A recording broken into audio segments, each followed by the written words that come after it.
Oh shit, what is going on?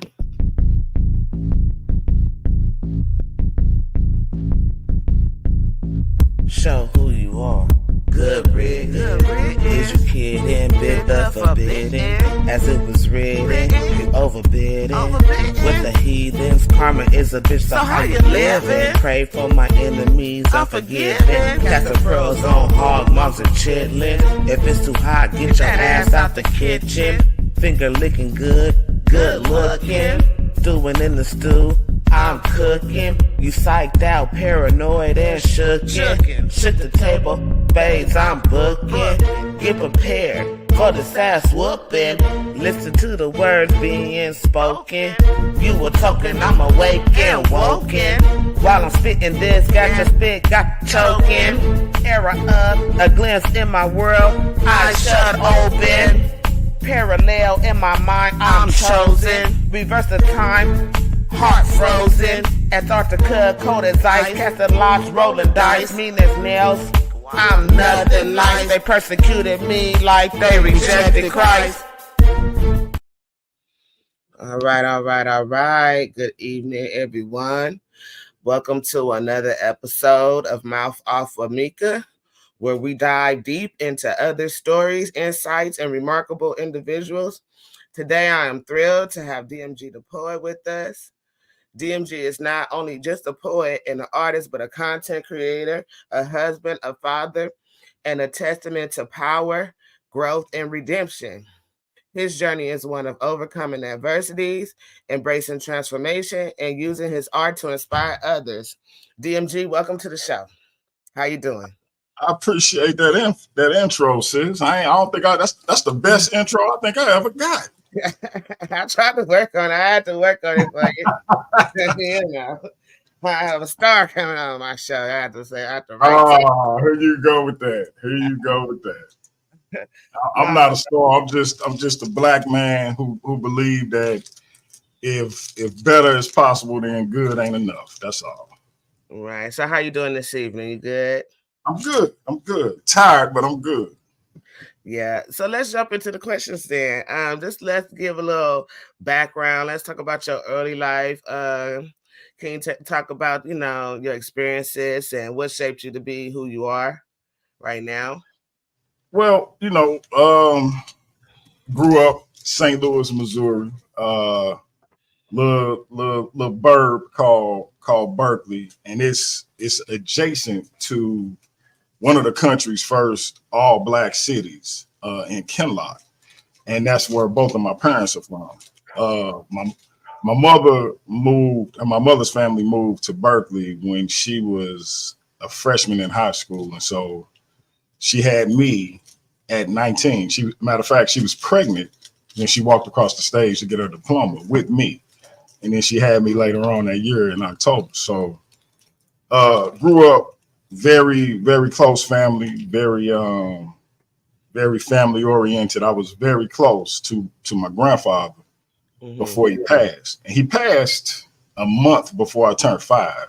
And what's crazy about it is, despite the fact that he died when I was only 4, I vividly remember times that I had with him because he had me every day up to that point in my life, even though he had started to get sick. Like we would, when he wasn't able to drive anymore, we would walk to the stores and things like that. So just vivid memories of him. I remember the day he died like yesterday. Like I legit remember seeing them work on his body as he was transitioning. So, and for a long time, I didn't realize like how much trauma that caused having witnessed that. And I was talking to a therapist when I got older, and she was like, "Wait a minute, you saw your grandfather pass?" I was like, "Yeah." I stood there. He was in the tub, and they realized something was wrong. I remember seeing them get him out of the tub, take him to the back room that became my room when I grew up, and started working on him. And so, but as I grew up, after he died, things with me and my mother kind of took a little bit of a turn because her relationship with my father went south. And you know how that goes. unfortunately, sometimes when the affection of the man sort of fizzles, the affections of the kid kind of goes with it, because all you have left of that individual is the child. So you can't take out your frustrations on that individual, but you got this little dude running around looking and acting just like him. And so my mother and I, for years, did not see eye to eye. And so I spent a lot of time at my grandmother's house as a kid. And by the time I was in the 6th grade, I was basically living with her permanently. 6th grade, 7th grade, 8th grade. So, but you know, that didn't really affect me per se. I just that's just how it was. I had a group of friends in my neighborhood. You know, it was me, a brother I've known since I was 5 years old, and probably 4 other brothers. 2 of them were siblings, and the only one who had a father in the home was the one I've known since I was 5. The rest of us were single parent homes. I was being raised by my grandmother, and the rest of them, you know, it was just their mother. So we didn't really have an example of having a father in the house. His father, my friend, kind of took it upon himself to try to give us an example of what a man should be and what a father should be. But when it's not in your home, it's a different vibe. What happened to your father? Like, did he leave, or was he active in your life, or? So my father, the reason things were left with him and my mother was because, like a lot of young black men in the 70s and 80s, he liked women, and women liked him. And so, but you know, we as men sometimes deal in a space of hypocrisy. You know, we can have a lot of women, but our women can't indulge in the same behavior. And so my mother is the type of woman where she got a mouth, you know, and she gonna speak her mind, and she gonna talk, you know, her talk. And so I have a brother. I'm born in October of 76. I have a younger brother who was born in October of 77, but we have different mothers. I have another brother. Well, I should say my sister, which is with my mother, is born in 81. But then I have another brother who's not my mother's son, that's born in like 83. Then I have another brother who's not my mother's, that's born in, you know, it went on like that between. So you have a lot of siblings from your father. Yeah, and it went on like that between just 2 women for a long time. And it's like that kind of put a bitter taste in my mother's mouth, to the point where she decided she was going to start seeing other people. And when my father, I talked about the day my grandfather died, that's when he found out she was seeing other people, because he stopped by, and him and the guy who she was currently seeing actually helped get my grandfather out of that bathtub. And I remember standing there and them having this conversation about how she had to make a decision. So they was making her choose between the 2 of them. No, not they. My father. My father literally told her, "You can be with me, or you can be with him." And when she kind of like, "Wait a minute, you got, oh girl, you know, this and that," I don't want to hear none of that. We can get together. He literally said this. We can get together and we can screw. But if you continue to deal with him, you ain't gonna never be my woman no more. Oh, so he thought he was the prize. And stood on it.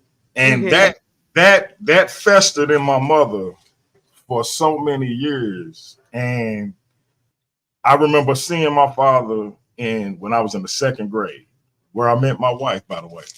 But I remember seeing him in 2nd grade, coming up to talk to my teacher. And I didn't see him again until I was in the 8th grade. Oh wow. Because they just could not. They couldn't be around each other. They couldn't do. They couldn't co-parent. None of that. And it was like, as a kid, I don't understand what's going on. And so, she took her bitterness towards him out on me, not just from the physical standpoint, but just telling me things about him that you really shouldn't tell a child about their father. And so, but while as a younger man, I didn't understand it, and I got bitter towards her. As an older man, I started to understand how those type of things can take place, because he literally ripped her heart out of her chest that day he said that to her. Because clearly she wanted to be with him, and only him, but she wanted him to only be with her. And it's a sad situation, because in most of those situations, the children are the ones who suffer. And so my sister and I, and my brothers that were with my stepmother to a lesser degree, all suffered. Like my sister not close to my brothers at all. We have a brother who's, supposedly not my father's child, but he's closer to my brothers with my stepmother than my sister is. It's just a strange dichotomy that sort of takes place in these broken homes. And I joke with people all the time, and I say my home was never broken. It was never intact in the first place. They were never really together. They never got to the point of being in a home together. So it wasn't even broken. It never even got started. So that kind of dictated the way I would move going forward. But I'm close with my father. I'm close with my mother. Like, we all got past all those issues, fortunately. Oh, thank God for that. Yeah, it just took some time, but eventually we got there. And when I say it took some time, But did you freeze up? Did I don't know. Am I good? Can you hear me? Is this in the chat? Okay,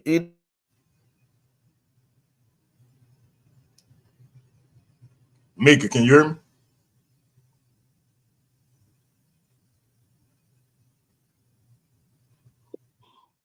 Hello? Can you hear me now? Yeah, I can hear you now. Nah, I've been having some internet issues today. The internet company been working on some towers out here, so it's been back and forth. Okay. Yeah. Okay. I'm sorry. Who are some of your biggest influences growing up, both personally and artistically? Biggest influences growing up. So I love music.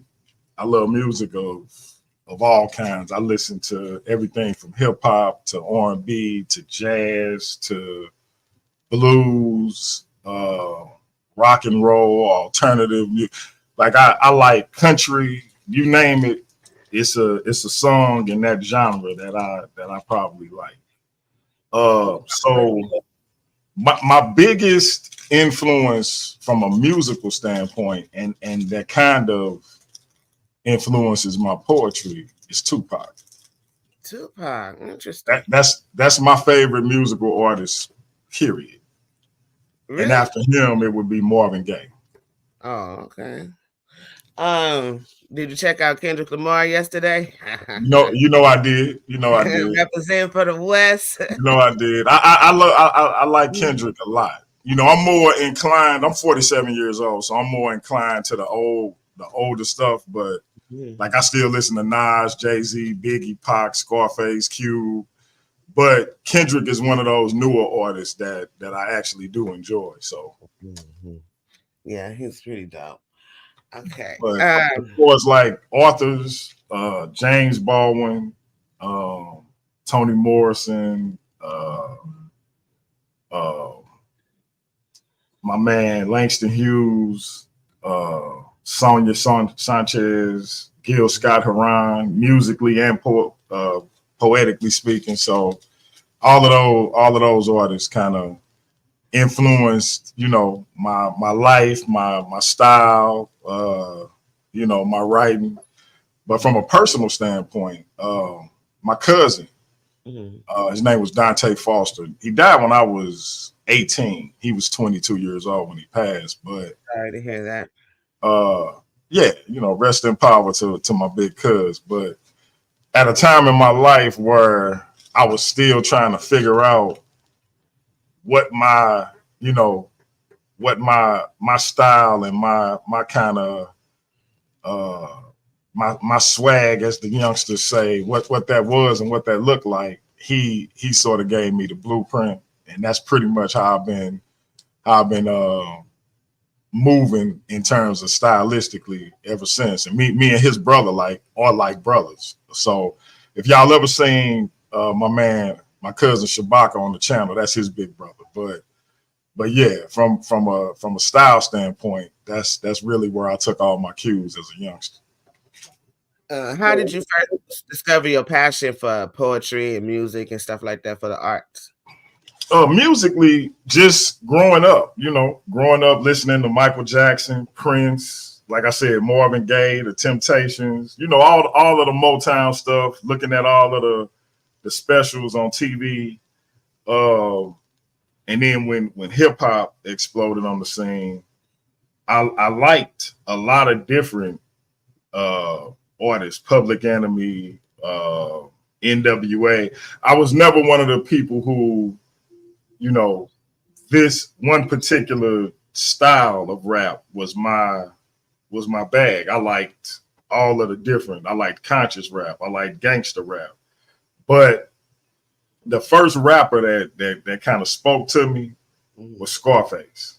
Oh, I love Scarface. Now that's one of my favorite rappers right there. Yeah, when Ghetto Boys came out, I was like, man, like I like all of them, but that brother right there. And I remember when his first solo album came out, I still got it streaming right now. One of my favorite songs is Diary of a Madman. And I didn't know how much I would be able to relate to it later on in life, but that was the first rapper that really spoke to me. And then later on, I remember I was looking at a movie. I forget the name of it, but it had, y'all remember that actor, Chevy Chase, Demi Moore, Dan Aykroyd, all of these actors was in it. And Digital Underground with Humpty Hump. They had a scene in this movie, and I heard this young cat never clown around when I hang around with the underground. I was like, oh, that was fly, you know, not knowing who it was. And then later on, I seen that same cat in Juice. And so I was like, man, who is dude like that?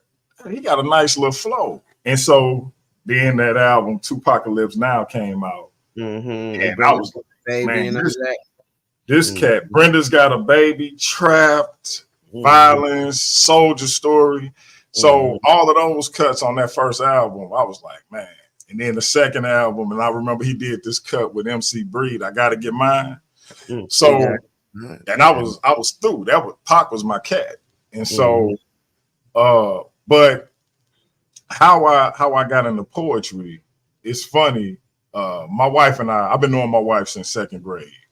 And I've been liking her since second grade, but she wasn't paying. I was just her friend, and you know, almost like family, because her next door neighbor dated and eventually married my cousin. Shout out to Metu Jallo, Nothing But Trouble. That's the name of the movie. Shout out to my bro. But so we was almost like family, because my first cousin married her next door neighbor, who was like family to her. And I was so shy, she didn't even know I liked her. And so we didn't get together till like our junior year. But when I got with her, I wasn't trying to tell her that I had liked her all that time, but my sister gave it away. And so we get married. I was 20 years old. She was 19. So we super young. We buying a house. We got a kid. And all of a sudden, I started going through some things mentally. And you know, Meika, I think you done heard me speak on it, and most people who listen to it heard me speak on the fact that I deal with bipolar 2 disorder. Mm-hmm. And it's a heavy thing to deal with when you have no clue what you're dealing with, no reference for it, nothing. And because of that influence and me just being immature, irresponsible, and all of those things combined with that, eventually about 10, 11 years into our marriage, we separated. And while we were separated, I was trying to find a way to communicate to her what I felt. And so I started going on these poetry websites, you know, urbanpoetry.net, stuff like that. And because I'm trying to find like a black poetic perspective, I'm like, I'm gonna send my wife a poem, like send it to her email at work. And she hit me with something heavy. I sent her this poem that I copied and pasted off this website. And she was like, that's a nice poem, but it'll be better if you sent me something you wrote. That's nice. I was like, damn. She knew. You hear me? And so I was like, well, shoot, I could write a poem. So I wrote one, sent it to her. I was like, all right, I wrote this, and this is just how I feel. And she was like, yeah, I like that a lot. And I found myself doing it every week. Then I found myself doing it like every day, just writing. And then all of a sudden I had like a book. Like, so my poetry book that I put out a couple of years ago, I had a lot of those poems for years, and I just was sitting on them. And she kept telling me, you need to put these out. You need to publish it. You need to publish it. And I finally listened to it. And that's how that came about. Me trying to express my feelings to my wife and not having too much pride to actually say it to her. So I just wanted to kind of write my thoughts down and let her read them. And that turned into me writing poems about everything. And that ended up being one of the main ways I express myself. Oh, so you ended up publishing your poetry, right? Yes, ma'am. What's the name of the poetry book? It's Love and Life, Volume 1. I'm actually working on Volume 2 now. Okay. Can you share a pivotal moment in your life that marked the beginning of your growth journey? So it goes back to being separated from my wife. And it came to a point where I started to feel like she was slipping away, because I didn't think, you know, I had messed up before, and I was like, you know, I'm sorry, let's try to work this out. And we do it, you know, and I mess up again, or, you know, whatever the case was. But this time was different. She was not trying to deal with it. And something happened. This brother, I used to pull up to my grandmother's house, and if I see certain people there, I keep going, because I didn't want to hear nothing about no church. I didn't want to hear nothing about no, you're praying for me. I was like in a real nihilistic mind state. And so one day my cousin was visiting my grandmother, and I was about to pull off. I had probably I think I had like a fifth of Bacardi rum and a can of Coke, right? Mm-hmm. And like a couple of dime bags. And I'm like, man, forget it. I'm finna chill. I'm just gonna ignore dude, because he was really on his church vibe. And I had already told him I don't want to hear nothing about no prayers and all of that. Like, man, get on somewhere. But he was visiting my grandmother, so I wasn't finna cause a scene. So I walked right past him, don't say nothing. He come in the kitchen where I'm at. What's up, cuz, man? You all right? You know, what's going on? I'm like, man, I'm good. Don't start talking that church stuff. He like, nah, man, we you know, blah, blah, blah. And he was like, man, do me a favor, just come and visit the church. I'm like, all right, if it'll get you away from me, yeah, I'll come and visit your church. This is what I'm thinking. But I'm also the type of person, if I tell him I'll do it, I'll do it. So I'm like, I'm gonna go visit his church and get it over with.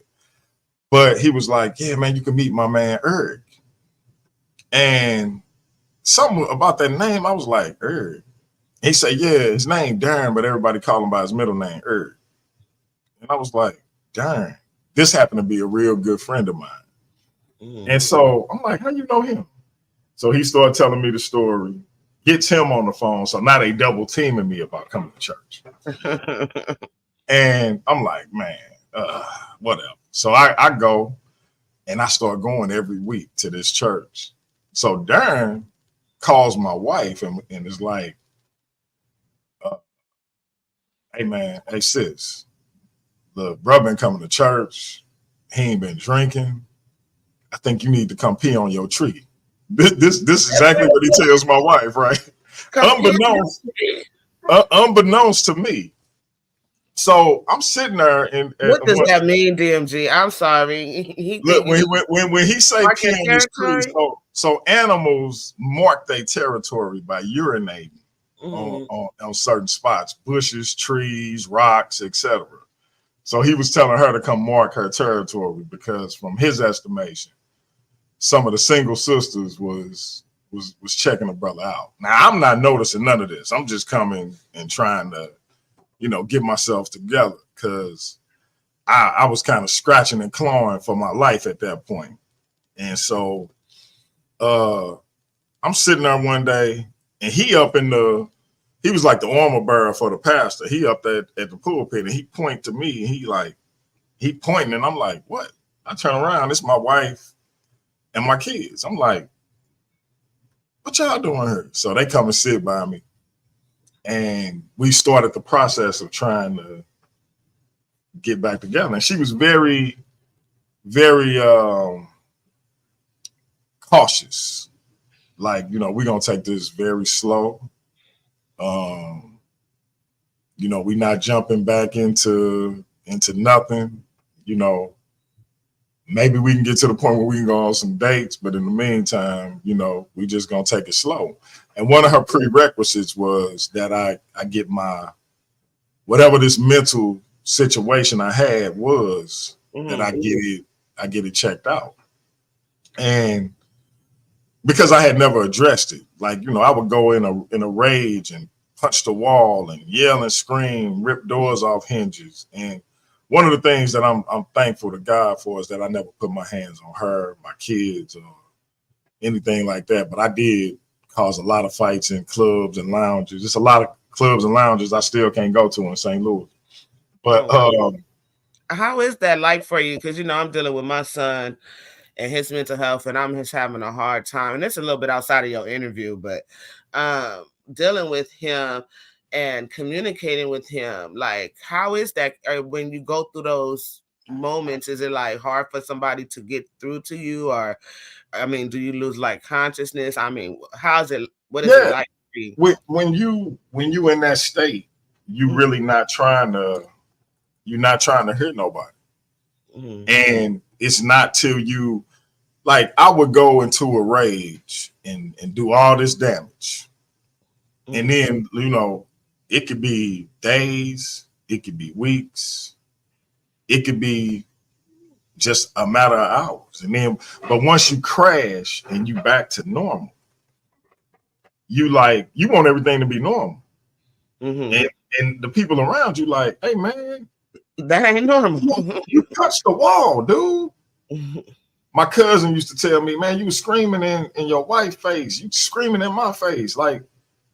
And I'm just like, man, that's over with, because I desperately want everything to be back to normal. But one of the biggest things is owning what you did in those moments, because it's offensive to people when you assume that they supposed to move on because you mentally moved on. Because when I say you mentally, just like, I'm not in that space no more. Right. But then because it's almost like you indifferent to it. But then when you look at the damage you caused with regards to how the people around you are feeling and all of that, now the sadness starts to come in, and now the depressed part comes in, and that comes off away to people because you the one did all this. What you sad for? But not understanding you can't even control it. So you have to have a lot of empathy while also at the same time being stern with your son, because he can't duck responsibility, because that's going to frustrate you. So he got to own whatever it is he doing when he in a particular space. But the empathy comes with, this is a chemical imbalance that unless he is taking his medication, he can't control. So that's where the empathy comes in for you. And so it's a balance. And if you're not operating in love, you can't deal with a person under these circumstances. You know what I mean? That's just what it is. And so I just advise people to one, have the patience and the love that you have for that person and push that as far in the forefront as you can, but also understand that they have to be held accountable for what they do, because you can't reward bad behavior with a pat on the back once everything is back to normal. Because if you do that, it's no reason for an individual to get help. They can just keep on going and going and going. And then when they spiral, they wig out, and then they crash and they sad and they get through that. And the other part of that is that takes a toll on them. If you look at it, it's a lot of people with this illness that take their life. Yeah. And I'm not trying to scare you or nobody else out there, but, and I tell people all the time, I get to certain points where I have what they call rapid cycling. So I could be, when I say rapid cycling, I mean I could literally be straight, like I'm normal me, and then I'm that other cat. Like, I don't want to talk to y'all. I'm gonna sit down here in the dark and listen to some ominous music, some Johnny Cash, Nirvana, you know, some old ill type of music, you know what I mean? And just soak up this fucked up, this messed up feeling that I'm having. Right. And or I could just be super talkative, talking fast, and hey, you know what? I wrote 20 poems today. Half of them probably don't make sense, but I'm just hype and creative, and I might call my bro Nobody, and I'm talking about some stuff. Hey man, we're gonna do this on the platform, and it's gonna be this and this. And he may notice it, and he may not, because I could genuinely want to do that, but it's like, you know, so it just depends, because I'm a rapid cycler, so I'm in and out of these different moods. And when you have that, it's hard to keep up. And so sometimes people lose sight of, he deal with this situation, because a lot of people, my therapist told me, she was like, you speak so well and you communicate so well about the situation. She told me I should try to work for NAMI. It's like yes, I'm dealing with NAMI right now as an advocate, and I go to some of their workshops.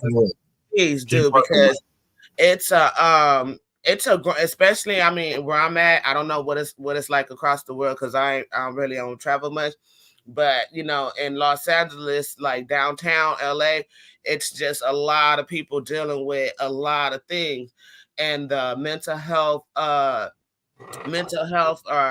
it's like a lot of people it's growing. It's like a lot more people are having mental health issues. Like back in the day, it was like maybe 1%, 10%. Now it's like damn near 50% of the population in LA. You know what I'm saying? So it's definitely something in the water. Something is going on, and there has been a change. So please, I mean, if you could advocate and be a spokesperson for NAMI, especially for the youth, man, do that. Please do that. Yeah, because especially when it comes to our people, because my mother, I remember when, going back to my wife, having that as a prerequisite or one of the prerequisites for us getting back together. And I went through and got these tests and got these observations, and they came with this analysis. My mother couldn't accept it. The first thing out of her mouth was, you don't have no bipolar, excuse how my mother talked, but that's how she said it, right? And I'm like, you think I want to say I got this thing that, I was embarrassed. Mm-hmm. And my cousin, who, I said was like a brother to me, when I told him, he made me feel so much better, because I was hesitant. After I talked to my mother, I was hesitant to say something, because, the stigma that come with it. And when I said it to him, he was like, that actually make a lot of sense. Right. Because one thing that people don't realize too is that it's exacerbated by alcohol. Really? And so I would drink a fifth of Hennessy before we even got to where we was going. And you would see me go from sad, like I'm all of a sudden I'm talking about my grandfather and his brother, to I'm cool, I'm hyped, man. Let's get to the spot, man. We finna shut it down. We had this little popular group of friends. Like when we would walk into the spot, people would be up like, oh, they here, and we the life of the party. And I'm super shy. People don't believe me when I say that, but when I would drink, I would be very like outgoing. And so that's why I would drink like I did, so I wouldn't be like off in the corner quiet. And so, but then by the time we got there, now I'm mad. And so I'm walking around like, and, for whatever reason, when we would do these functions, I would get a little female attention. And it seemed like it was always the female that was there with a dude. Oh, wow. Try to start. And look, I could care less about the dude she was with. Like I'm looking to disrespect home. So I'm literally that's considered ego tripping. Yeah.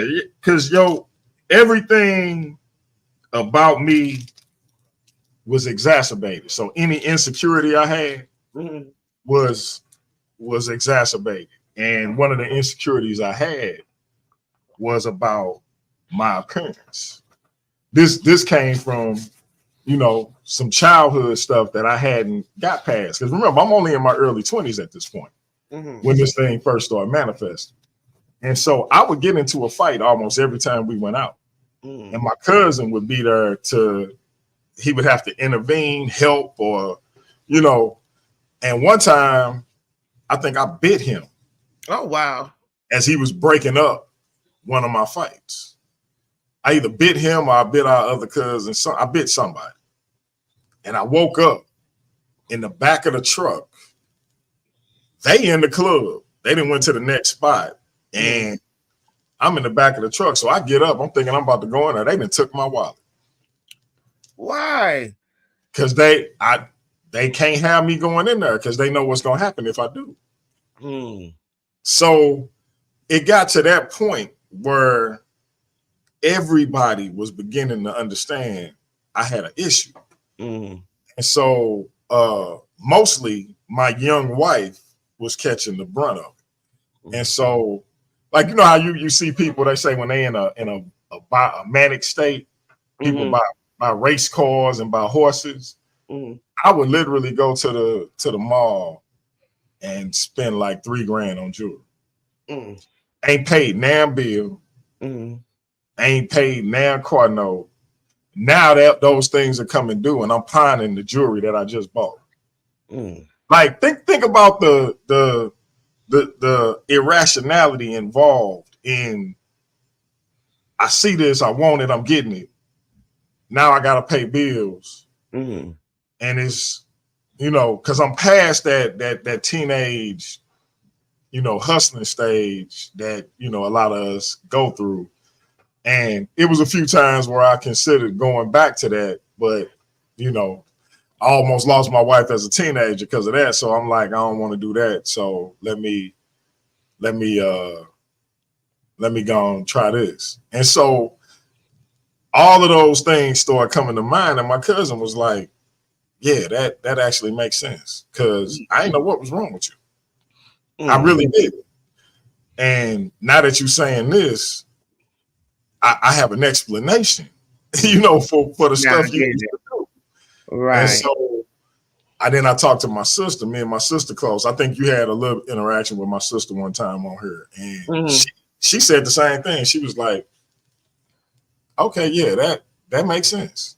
Right. And so I was like, okay, now the people that's closest to me is telling me, yeah, you ain't really got nothing to be embarrassed about. This is just what it is. And so I'm like, okay. So I got my prescriptions and I told my wife. And it took me about 2 weeks to tell my wife because I didn't want her to think that I was trying to use that as an excuse for the stuff I did. Whether it was, the stuff that could have cost me our marriage or the stuff that, I ain't know how to go about saying it to her. And when I finally said it to her, like she always do, she handled it like a G, and she was like, "Oh, okay, we can deal with that." And I was like, "That's all you got to say?" She was like, "Yeah." Wonderful. I mean, to have such a support system, that's and that's not to say that it don't get challenging, because it be days like I'll come in and I'll walk right past her and she'd be like, husband, you're not gonna say hello to your wife? And I'll be like, what's up, baby?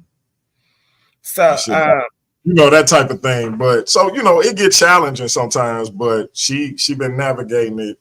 And even on your meds, it's still challenging. Yeah. It definitely is, because so the mood stabilizer they give me, it go back to when I told you my therapist was talking about how I'm able to express myself and explain things and stuff like that. Sometimes I think that's why they have me on such a low grade mood stabilizer. Sometimes I think I need to be on a heavier one. But even with that one, it can kind of put you in a state to where you almost like zombified. And so I start trying to do to where I would take like half at night, half in the morning, trying to figure out a balance, because they tell you, and talk to your doctor to kind of figure out what dose work for you where your life can continue. And you're not just one of these people who you see sitting in the chair just staring off into space. And so I tried to play with that a little bit to try to figure out, okay, how do I still have like a social life? And because it got to the point where my wife and kids was like, Daddy, go to work, come home, and go to sleep. And I remember my wife called me and she was like, maybe you need to talk to them about that medicine, because you not you. And so you don't want to become something less than who you are, but you don't want to run the risk of having a manic episode either. So it's important to find that balance, and the only way to do it is to work with the doctors and the nurse practitioners with figuring out what dose works for you. And every now and then I've had situations where I don't have like the violent outbursts so much anymore, but I will get into a state where I want complete solitude. I think everybody want that. I mean, no. When I say, I mean, like, if I could, I would like disappear off the grid completely for A months at a week? time. Oh, month? Oh, I'll do it for like 2 weeks. Yeah, no, I want to do that right I now. completely, and it be like, but that be in that instance, right? Like I wake up and I'm like, man, this social media stuff, and I don't want to be, and all of a sudden I'm making mass exits out of groups and logging off of Facebook and all of this kind of stuff, and it's almost become like a telltale sign that I'm on the edge, so to speak. Right. And in the most recent years, I've been able to kind of pull myself back from the edge, but it was a time when I wasn't able to, and so I'm thankful for that. But I want to get to a point where I don't even have those little mini episodes either, because they still kind of come about to where you wake up just and it's almost like, you ever feel like you had something important to say but you can't remember it? Yeah, that's the feeling I have when something is about to occur, and I can't explain it. A lot of people tell me I'm blessed because it hit people out of nowhere. Like they don't know when it's coming, but me, I literally get a feeling, and I can try to cut it off at the pass, and then sometimes I can't. So, and it's different for everybody. So what I'm saying happens to me, that wouldn't be what your son deal with or what somebody else deal with, because everybody experiences this thing differently. Right. Well, his is a little bit more severe because I don't think he has bipolar disorder. He has schizophrenia. Oh, so, most definitely. So yeah. But it's still, mental health imbalance or whatever. And then so I'm just trying to learn how to deal with that. But but if I can, the main thing about that question you asked was me understanding that my wife, this was probably my last chance to have my family intact and to be the father and the husband that I wanted to be. And so I kind of took the steps that were necessary to do that, and getting my mental situation as much under control as I could was one of the first steps towards doing that. Okay. Defining growth and redemption. How do you personally define growth and redemption?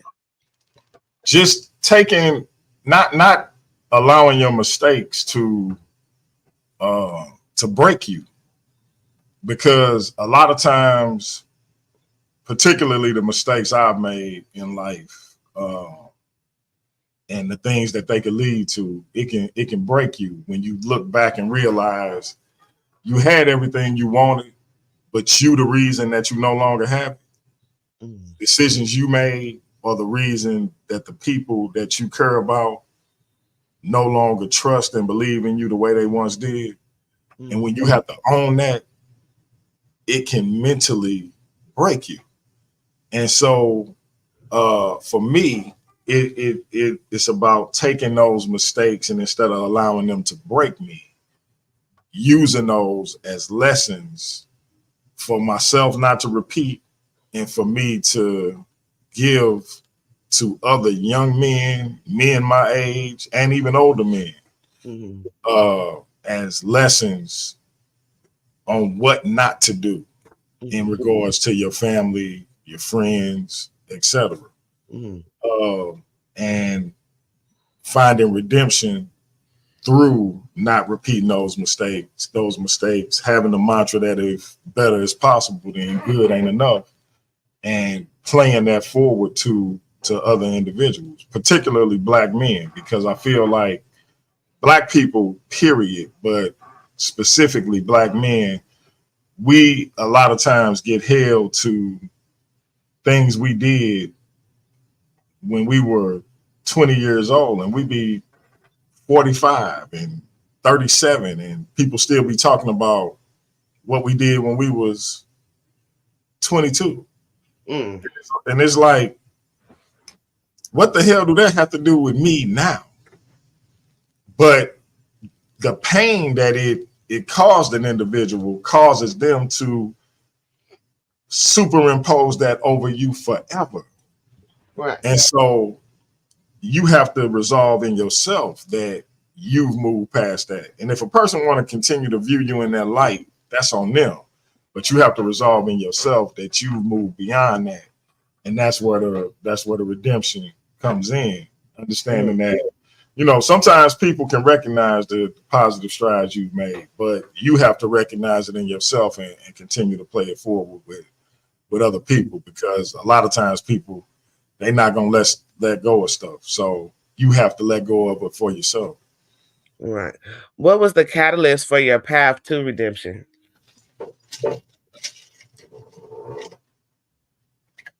DMG. My love for my wife. It started out with, everything was predicated on me trying to keep my wife in my life, right? Mm-hmm. And then realizing that I really don't have no control over that. That's her department.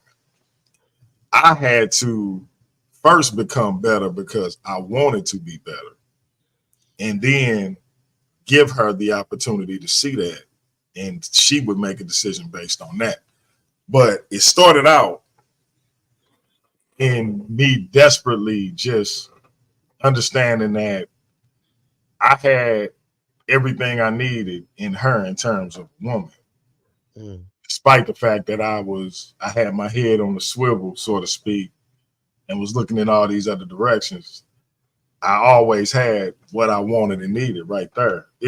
A lot of people, like when you look at the Bible, and I know a lot of people hate this, but I use this analogy. When God made Eve, when he fashioned Eve, he put Adam to sleep. So Adam didn't know what he was going to get.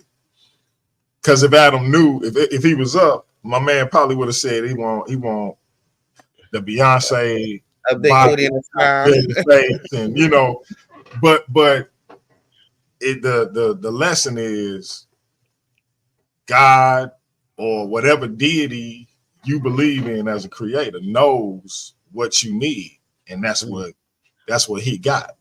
And so it took me to not have her and face that reality to understand what I had. And so I basically wanted to be worthy of her. And then within trying to become worthy of her, I really started to want to become better for myself, because you can want to be better for somebody else all you want to.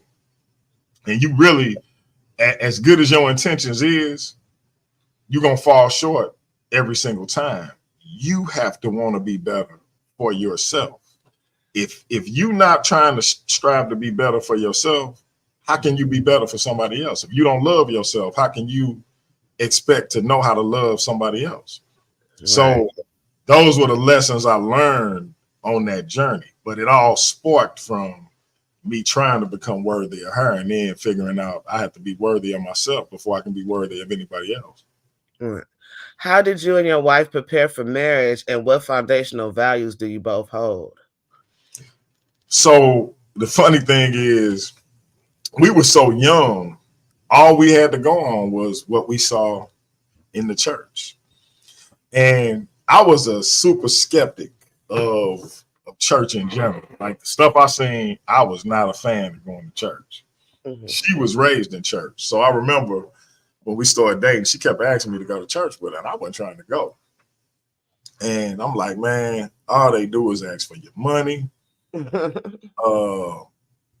All they do is, swindle people. They probably gonna ask for like 10 offerings, this and that. But after my cousin, who I idolized, died, she got me at a vulnerable moment, and I went to church. Now, what was funny about this, rest in peace to my man, Brother Dave.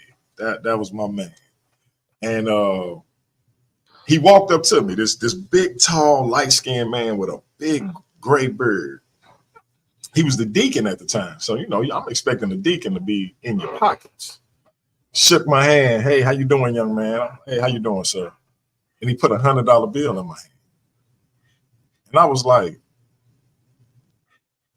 Sir, I think you made a mistake. Because I'm like, I ain't taking this. Like you. He was like, nah, the Lord told me to give you that. And I was like, what? So he didn't flip the whole take your money thing on his head because he just gave me some bread. Right. So I'm like, what the hell? So I go up to get prayed for. Shout out to my uncle pastor. He was the assistant pastor back then. And he all in my business. Like he praying that I get along better with my parents because at the time I couldn't stand either one of them. And, praying for me with regards to my grandmother. I had like anxiety about something happening to my grandmother. And I used to tell my grandmother, I hope I die before you so I don't even have to deal with that. But and I'm looking at my girl like, man, you been telling this man my business? And she like, I ain't telling him nothing about you. I ain't even telling you was coming today. So that kind of changed my perception on church. Shout out to Sister Ruth Miller. She walk up to me and she say, how you doing, mighty man of valor? Now you talking about a young man at 18, I think I was 18 or 17, who had been told by his own mother that she wished she never had him. She should have got an abortion. And here this woman come up to me who never met me and she called me a mighty man of valor. And my wife tells me that she didn't even deal with younger people. They thought she was mean because she never talked to younger people. But she walks up to me and calls me a mighty man of valor. Oh, wow. And both of them till they passed on were close to me. When I wasn't dealing with the church like that. And so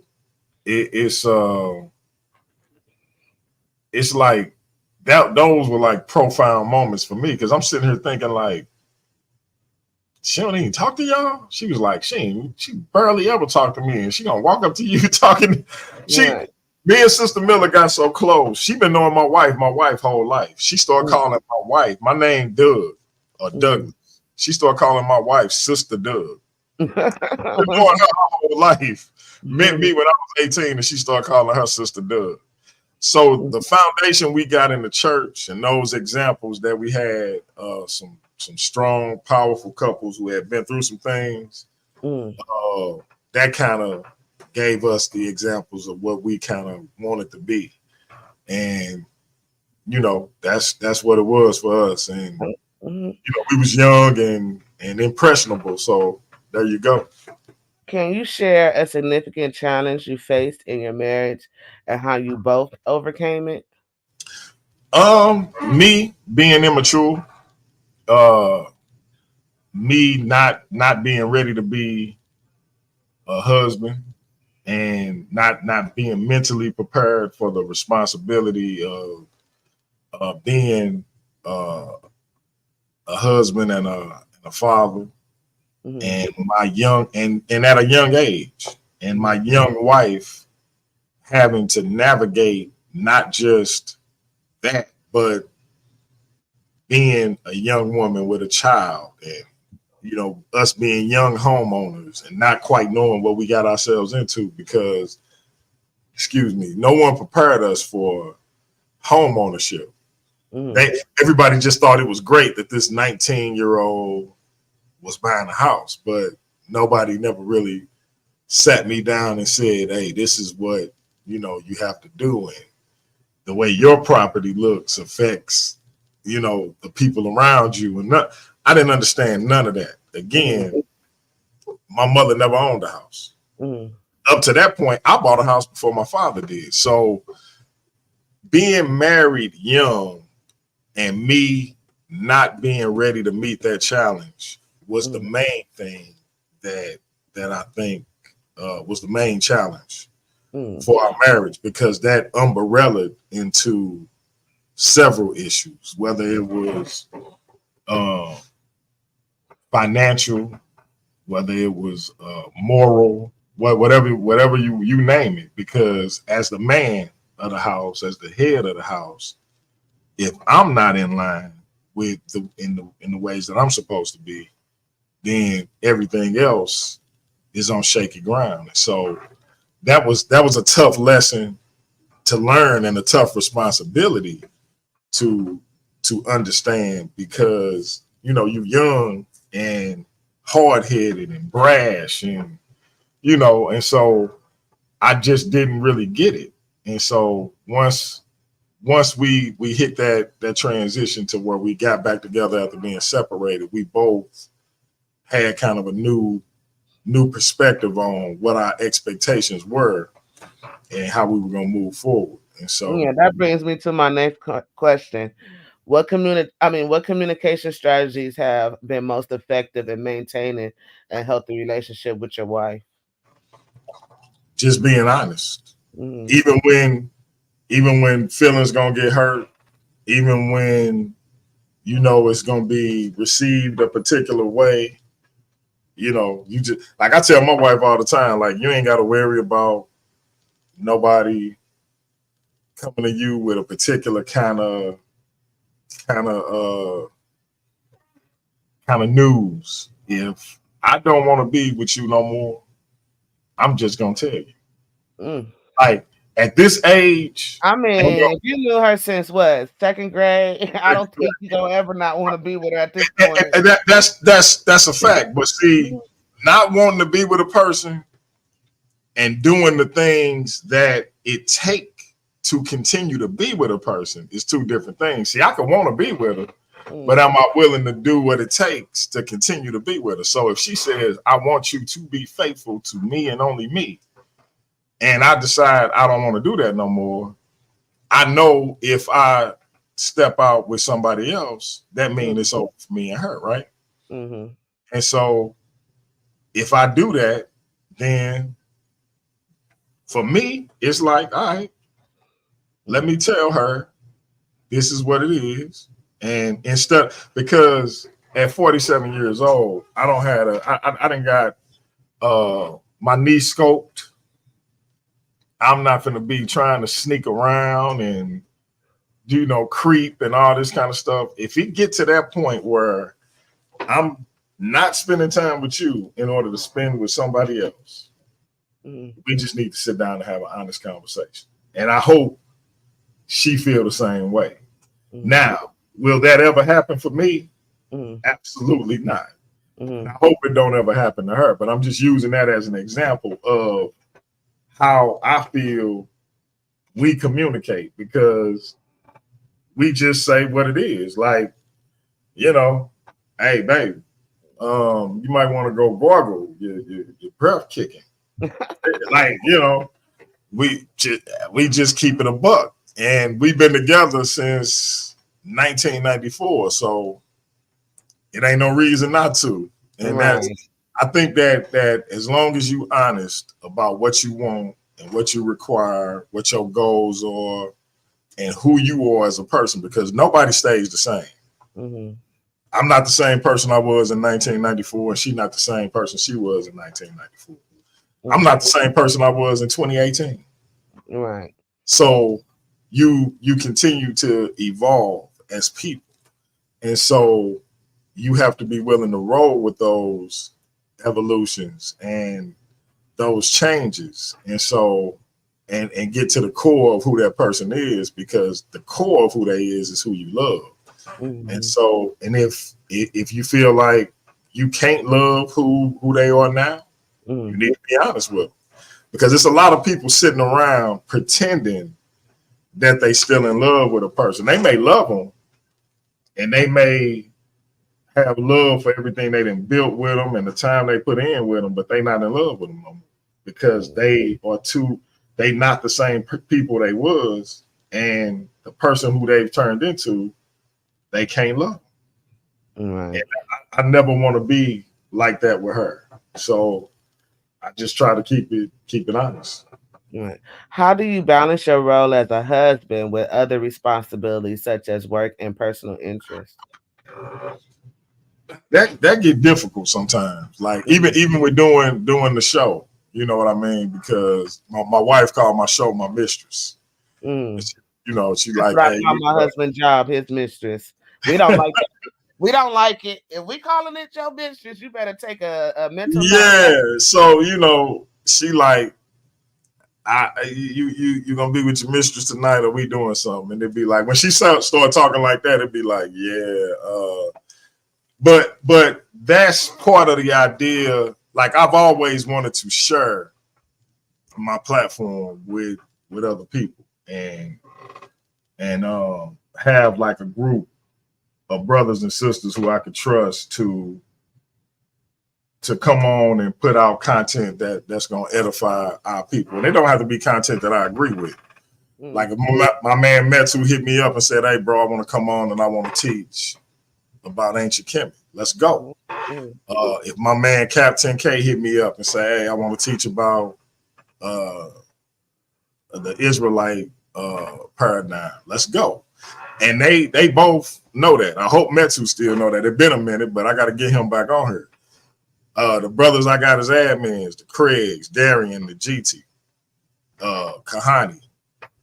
I have them not only because I trust them to put out content that our people can be edutained with, as I like to say, but also, hey man, I gotta go spend some time with the wife. I'm trying to put some Hershey syrup on her toes tonight. I need one of y'all to host. And that's all it is, you know, because sometimes she get tired of me being with my mistress. So I got to put the show on the back burner. Right. So that's how I kind of do it, because you can't really get around work.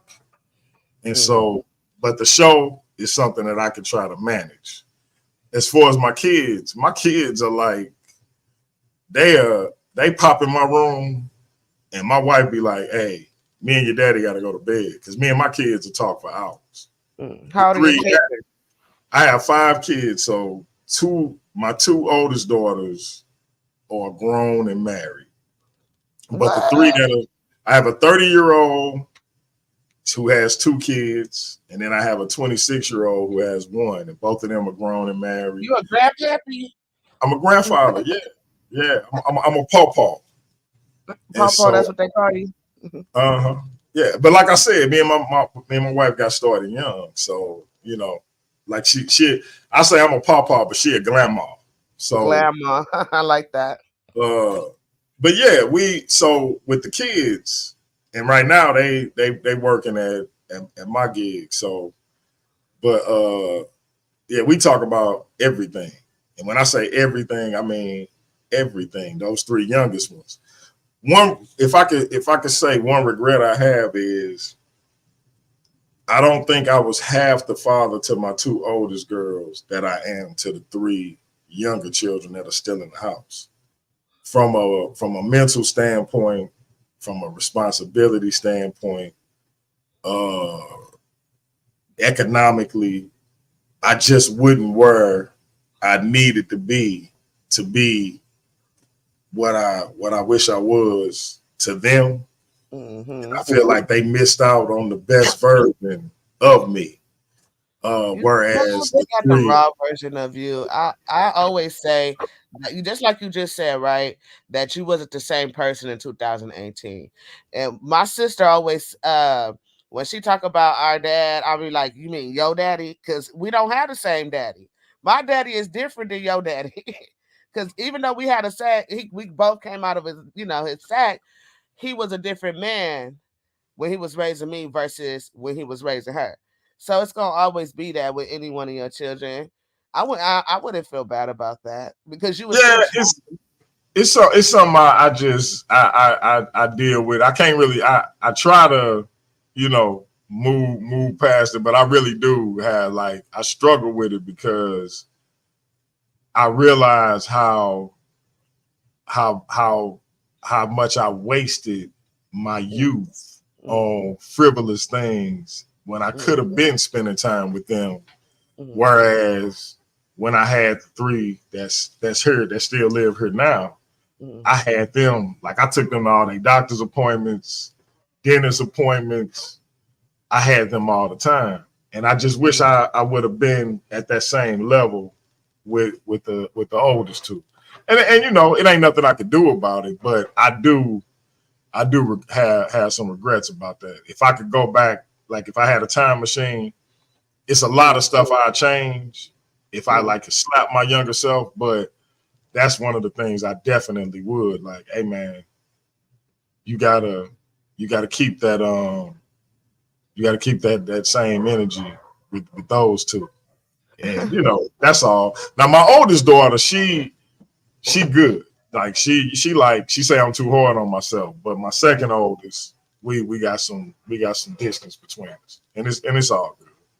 I understand where you're coming from, and like I had Hey, some. real quick, Meika, my man Metu. I see him. I see him. I was Okay. gonna address that. Yeah, Yeah, he do all my stuff too, by the way. So check him yeah. out. He real good.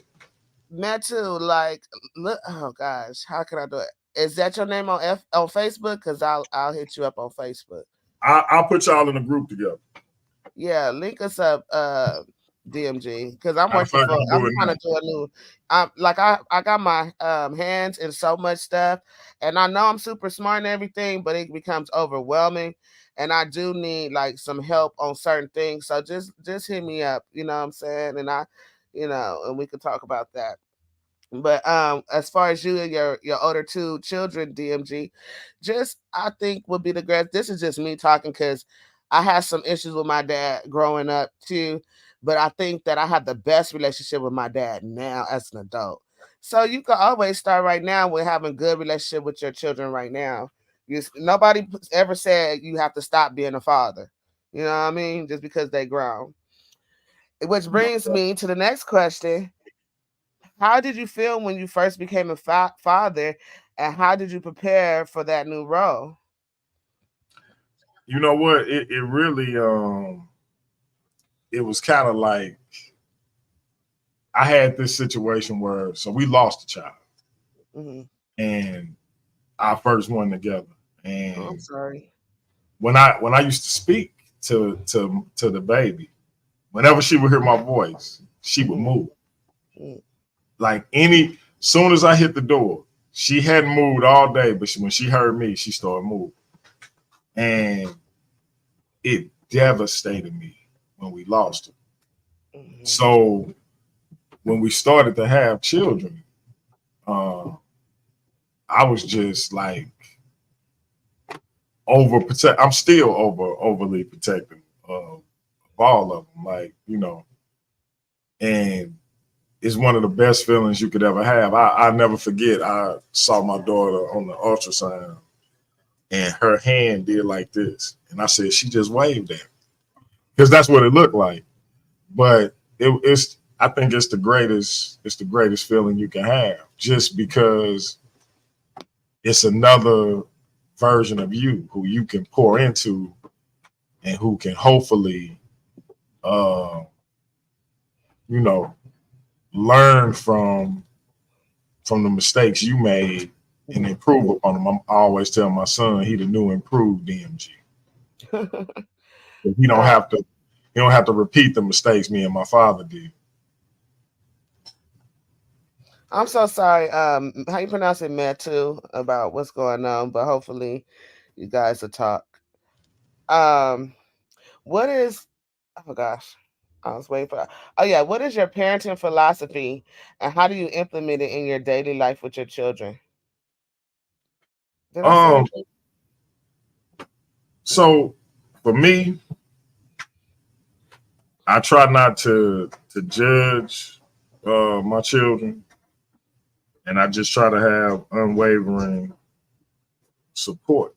Uh, I see a lot of times where people turn their back on their kids for reasons that I just think they be to me they be weird, and I'm like I'm not turning my back on my kids for any reason, uh, unless it's like if it's like a situation where my son killed my daughter, that may be hard to get past. But Right. but situations like who they choose to be in relationships with, or things of that nature, I'm just not turning my back on my child. And I feel like you hear your children out, you teach them the best way you can. And as long as they not doing nothing that's detrimental to themselves and other people, you support them. And even when they are doing things that are detrimental to themselves, you try to help them as much as you possibly can. Not to the detriment of yourself, but you try to be there for them in any way you possibly can. And that's just how I look at it. And I feel like I didn't have that from my parents until later in life, but I always had it from my grandmother. If a girl, and I don't put my hands on women, but if a girl ran up to my grandmother and said, everybody in my family called me Bubble, but if a girl ran up to her and said, Bubble blacked my eye, my grandmother would be like, what you do to him? Like that's like anytime somebody came to her about something I did, she'd be like, what you do to him though? She never wavered in her support for me, no matter what. And that's who I learned from. So I just take that same philosophy. Like this, I'm gonna be a father for the rest of my days. And so I just take that for what it is. And they know they can tell me anything. You ain't gotta hide nothing about yourself from me or nobody else as long as I'm alive. Because if anybody come at you about whatever, they're gonna have to go through me first. I'm gonna protect them with my last breath. And they know that. And I feel like they feel the same way about me. So right. How do you and your wife work together to create a cohesive and loving family environment? It's tough because we clash a little bit when it comes to having to our philosophies. And so she, a lot of times the father is more of the disciplinarian. In our house, it just depends on what the situation is. So in some things, she's the more, stern individual. And in other things, I'm the more stern individual. And so like prime example, when it comes to how the girls dress, she's very liberal. My girls are, nice looking girls and they have shapes. I don't like them wearing revealing clothes. She don't mind. That said, I don't mind them going like to their friend's house and, hanging out and this and that.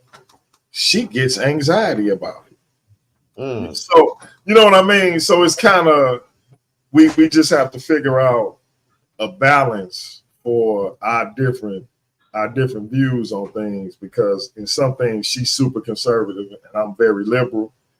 In other things, I'm very conservative and she's super liberal. And so, that's kind of how we go. I'll give you a prime example. So I have this thing where I say this to people all the time. So if my daughters lived a quote unquote alternative lifestyle, wouldn't really bother me much as long as they maintained their identities as my daughters and didn't try to pretend to be my sons. I feel like, girls go through phases and, they get past it or whatever the case may be.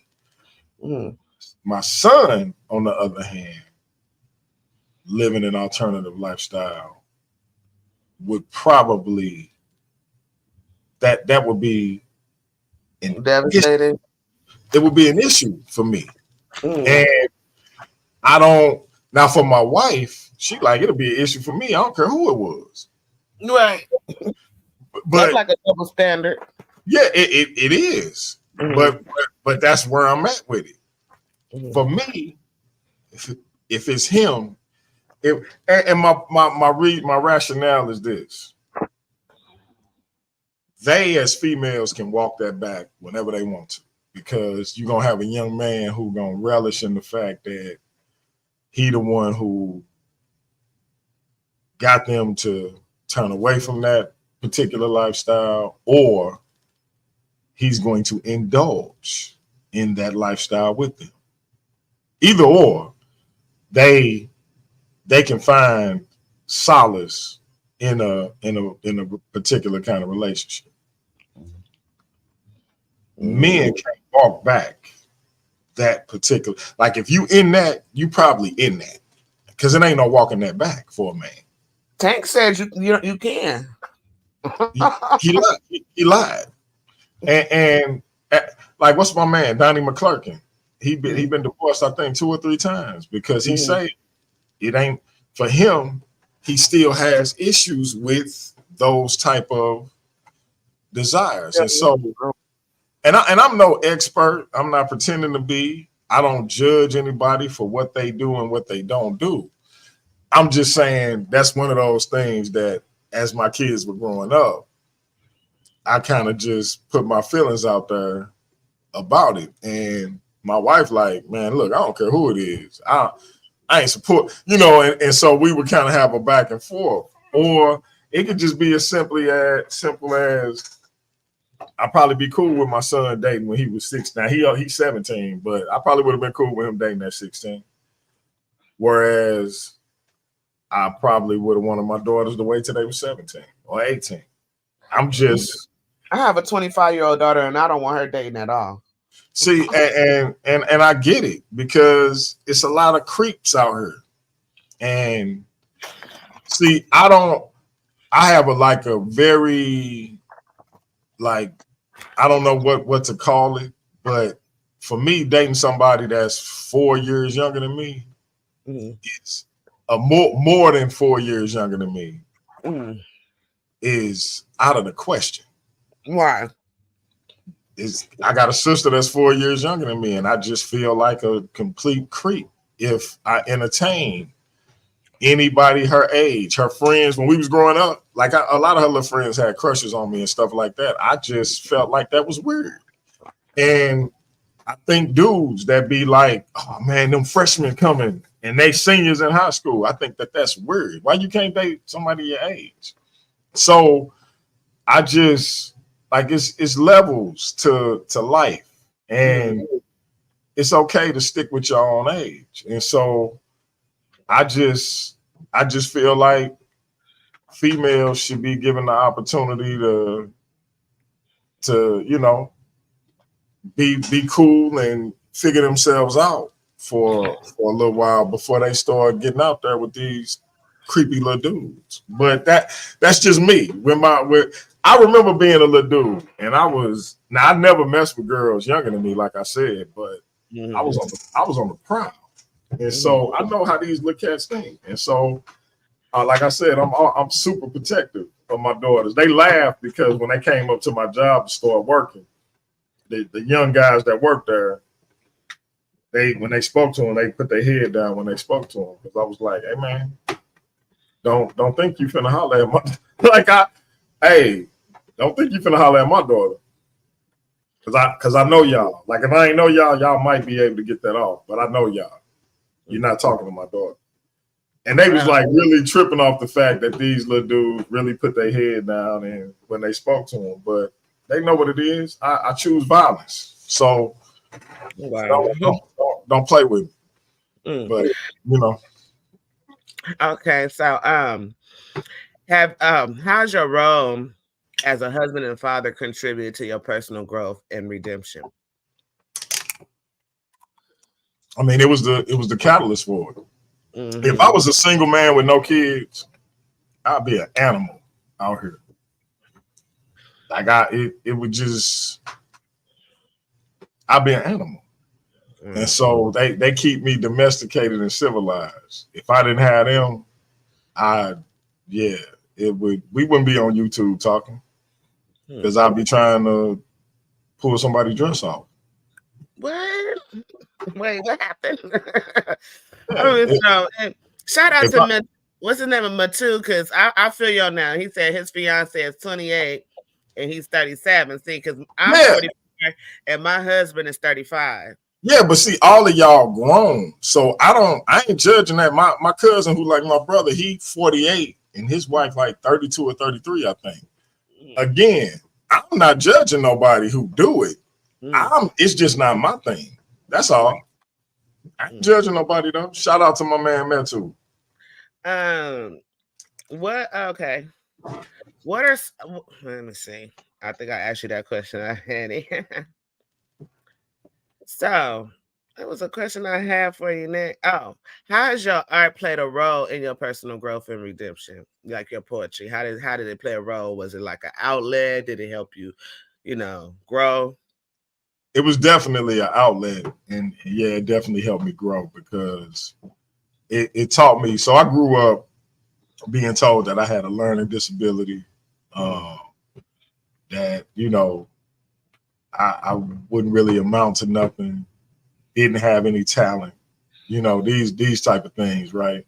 Really? And so when I look at life, and I'm like, I dropped out of high school and I got my GED, and I started taking college courses, and I'm having conversations with college professors, and they telling me how impressed they is with my work and my knowledge of certain things in history and writing and things of that nature, right? With regards to mythology and philosophy and stuff like that. And I'm like, I thought I had a learning disability, but it didn't really start to register for me until I started writing poems, and I would show them to those same professors, and they was like, man, you could really, do something with your poetry. And I was like, man, because I was really just doing it to impress my wife. But then the more I started writing about, I still write about our relationship and my feelings towards her, but I also write about, when I'm depressed, or, when I'm happy, what's going on in the world, what's happening with Black people in general. And once I figured out I had a talent for it, it just kind of hit me like, wait a minute, I thought I didn't have no talent. I thought and so you start to realize that it ain't that we don't have talent or that we have learning disabilities, it's that they don't know how to teach us. Amen to that. Now, you know what I mean? I gotta ask, can you share a specific piece of your work that encapsulate your journey and transformation? You really gonna put me on the spot like that, Meika? I mean, come on. We need to hear a little something. Just give us a little something. Wow. Okay, you can send me a video, send me some music, or find a poem and read it. But I'll come back to it. Come back to it. I'm gonna open it up. While you're looking, right? Right. Yeah, I'm opening it up. Okay. So let's see. Let's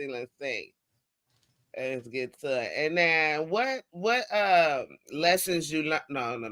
What advice do you have for those who may have been going through maybe going through what you've went through? What advice would you give them? Just I hate to sound cliche, but I would say never give up. It's never as bad as we think it is. You can always pick yourself up. It's always somebody that can help you pick yourself up, and you can continue to grow and to learn from the mistakes and the mishaps that happen in your life. The thing is, we often think that the latest bad thing is the worst thing ever, when it's really just another setback that you can use to continue to set yourself up. And so I would just say, never give up on yourself. Are there any specific steps or mindsets that you found particularly helpful? My mantra is always, if better is possible, being good isn't enough. So even if you're doing good, remember you can always do better. And as long as you're seeking to be better, then you always have that mind state that this that I'm doing right now is not enough, because I can always be better. I can always improve. And so just keep that mantra And the setbacks that you have will never permanently set you back, because you already know I can do and be better than I was. So just keep that mind state and keep pushing forward, because people will turn their back on you for good reasons and for fickle reasons. But you have to always have faith in you, no matter what. Because when people turn their back on you, you still have to keep pushing. People gonna die, people gonna leave, they're gonna walk away. Kids gonna grow up and they gonna meet somebody who helped them become a better person in love and life. And you have to be willing to be at peace with who you are when you are standing by yourself. And if you're not, then what's the point? So become at peace with you and understand that just like you love this other person, just like you love those kids, you have to put that same amount of energy into yourself. Okay. And how do you envision your future growth and continued redemption journey? Just being aware of the things that I know kind of trigger me to fall into bad habits, and not ignoring the warning signs that's there, and just being, keeping my head on the swivel for the things that I know could put me in a bad situation, and continuing to write, continuing to surround myself with people who got my best interest at heart, who got my family best interest at heart, being the best father I could be, being the best husband I could be, best son, best brother, being the best version of myself that I could possibly be, and understanding that a setback and a mistake does not define who I am. How I come back from those setbacks and mistakes is what defines. Amen to that. And what upcoming projects or goals are you excited about that reflect your personal evolution? Well, I finally put out my poetry book. And while I'm proud that I put that out, it wouldn't, like, from an aesthetic standpoint, I feel like I could have did a better job. And so I'm working on volume 2, which will be a lot better when it comes to, the presentation of the book. So y'all look forward to that. I'm gonna try to have that out by October, on my birthday, October 14th. And then, what we doing with the platform. Shout out to the Craigs. Those brothers really helped me elevate the platform to where it is, and it's still a small platform, but we're growing. Shout out to my man, the GT and the Dream Team, for bringing powerful content. Shout out to my man, Nobody. Shout out to Meika and everybody else that helped me, bring good content to the platform. We're going to continue to try to bring stuff that edify and edutain our people. Like I always say, if you Black, I'm with you, and I hope you with me. And that's why I shout out, my Christian brothers and sisters, my Kemetic brothers and sisters, the NOI, the Moors, the 5%ers, the atheists, the Abos, the Rosters. I shout all those ideologies out because, like I said, we can have uniformity. We can have unity without uniformity. And we can disagree without being disrespectfully disagreeable. And so I want to continue that mantra where our people know that this is a platform that they can come to, speak their speech. Even if we disagree, we can disagree without being disrespectfully disagreeable, and the cream gonna rise to the top. So whatever people decide to follow, they can make that decision for themselves. But at least they was allowed to come on and teach whatever it is they had to teach, and have conversations about whatever it is they want to have conversations about. So very proud of what we're doing on the platform. We got a tournament coming up. Shout out to the Craigs for putting that together.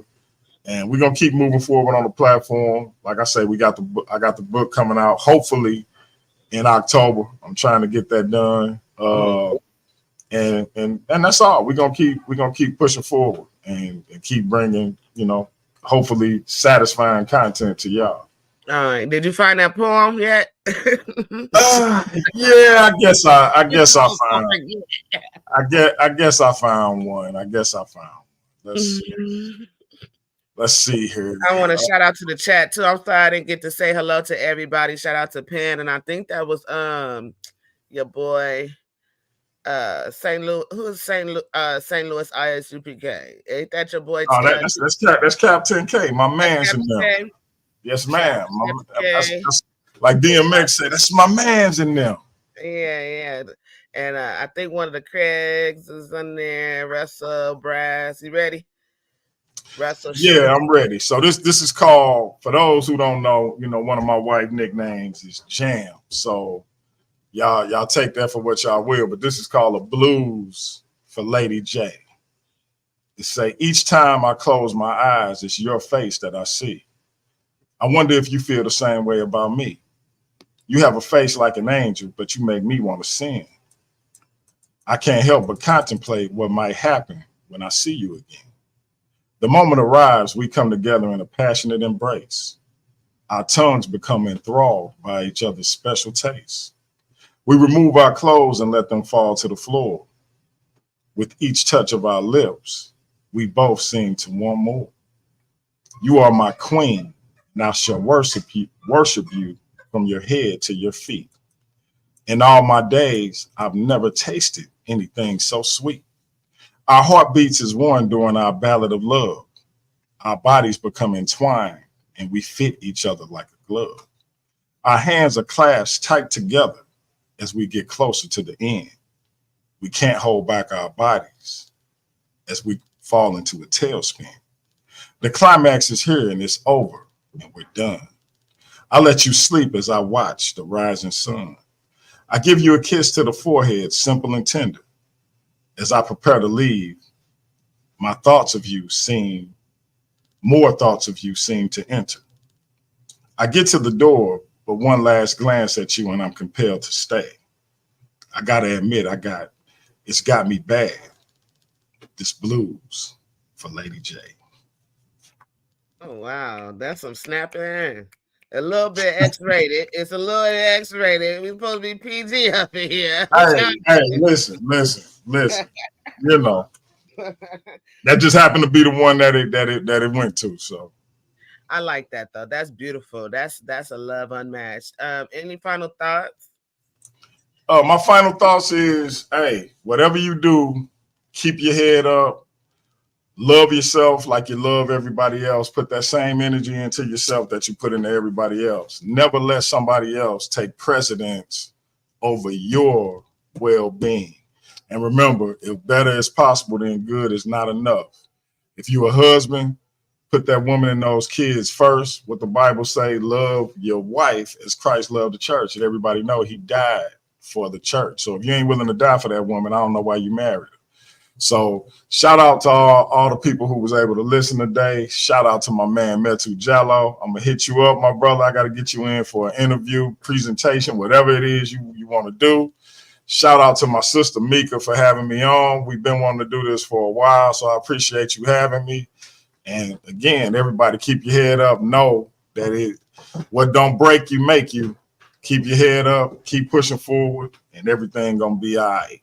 Oh, gosh. Thank you so much, DMG, for sharing your incredible journey with us today. Your story is a powerful reminder that no matter the obstacle, growth and redemption are always possible. See how I'm rhyming now? I appreciate it, sis. We look forward to seeing where you go on your path and continue to be an inspiration to all of us. Thank you so much. And to our listeners, thank you for tuning in to Mouth Off with Meika. Remember, growth and redemption are possible for everyone. Each step forward is a testament to your strength. Until next time, I am Meika Wash, and this is Mouth Off with Meika. And don't forget to like, subscribe, and share. And we out of here.